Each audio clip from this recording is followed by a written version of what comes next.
Rahman Rahim, starting with the name of Allah, who is merciful and compassionate, who is the King of Kings and who is the King of Universe.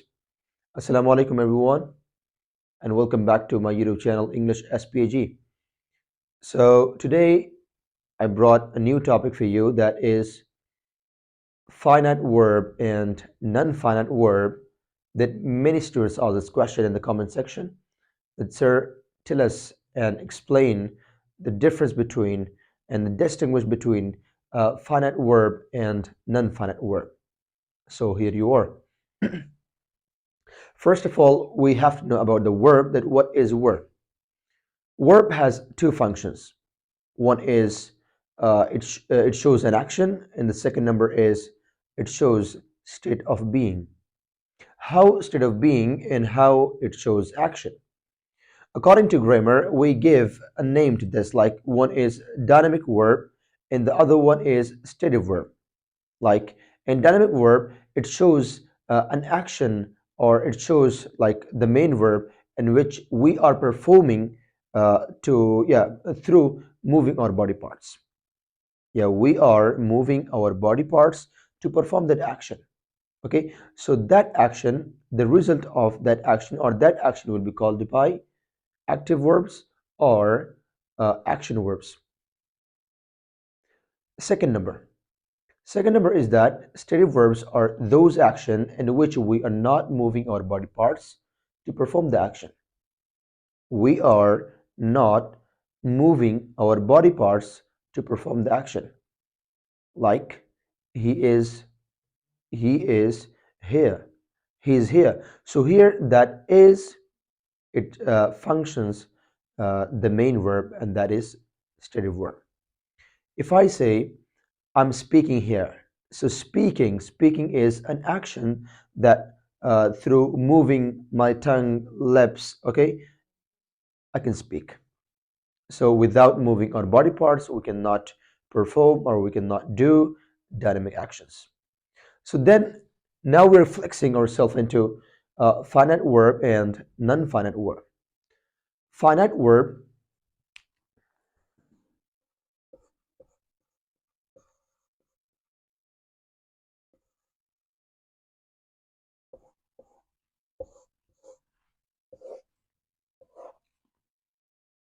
finite verb are those verbs which are dependent and limited to subject and tenses.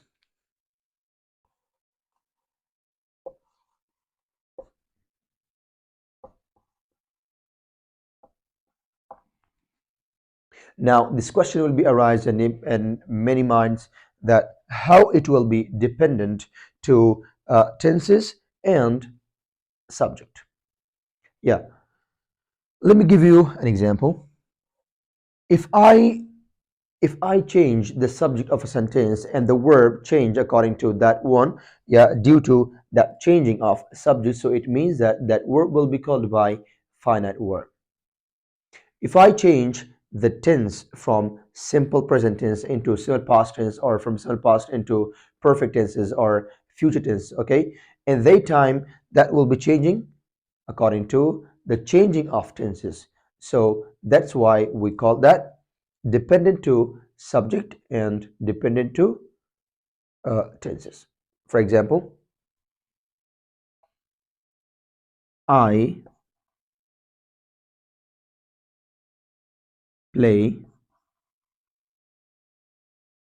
cricket. So I play cricket. Okay, let me repeat this one. Finite verb are those verbs which are limited and dependent to, on, or on subject and tenses. When we are changing the tense, so finite verb will be changed according to the tenses.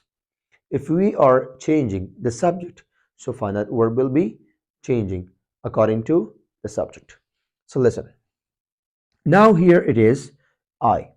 So if I change this I subject into he, she, or some other, so I will say she plays. So now the form of this play is changed into plays, and it identify us that this is this is taking, or it takes the form of singularity. So now this is what? Now this is the singular form. It proves us that it takes the singular subject. So now this is first step, that it is independent to subject. Second number, if I change this I play cricket into some past tense, so I would say like this: I played cricket. So now this is changed according to the changing of tenses. So that's why we call this finite verb. So finite verb are those verbs which are limited to subject and tenses. Done? So if you have any kind of question on this, you can ask in the comment section. So now this is the turn of non-finite verb.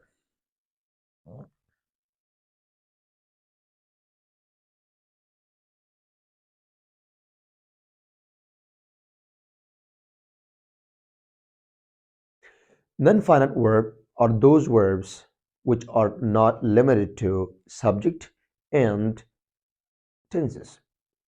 How dependent and how limited to subject and tenses?